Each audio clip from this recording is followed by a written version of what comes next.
மேட்டூர் அணைக்கு நீர்வரத்து வினாடிக்கு 1,54,650 கன அடியாக அதிகரித்துள்ளது.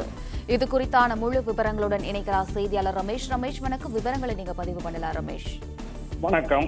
கர்நாடக அணையிலிருந்து கடந்த ஒரு வார காலமாக கூடுதலாக தண்ணீர் திறக்கப்பட்டிருக்கிறது. இதனையடுத்து மேட்டூரின் நீர்மட்டம் நாளுக்கு நாள் அதிகரித்து வருகிறது. இந்த நிலையில் இன்று அதிகாலை 4 மணி நிலவரப்படி மேட்டூர் அணையின் நீர்மட்டம் 115.10 அடியாக உயர்ந்திருக்கிறது.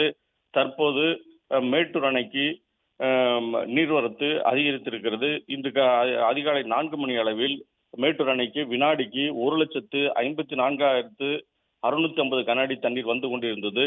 நேற்று இரவு வினாடிக்கு 1,52,903 கன அடி தண்ணீர் வந்தது.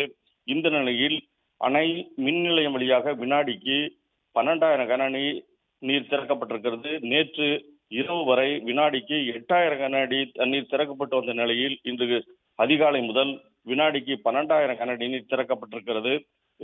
இது தவிர தற்போது மேட்டூர் அணையின் மொத்த கொள்ளளவு 85.86 டிஎம்சியாக உள்ளது. தொடர்ந்து நீர்வரத்து அதிகரித்துள்ளதால் மேட்டூர் அணை மற்றும் கரை பகுதிகளில் நீர்வளத்துறை அதிகாரிகள் கண்காணித்து வருகிறார்கள்.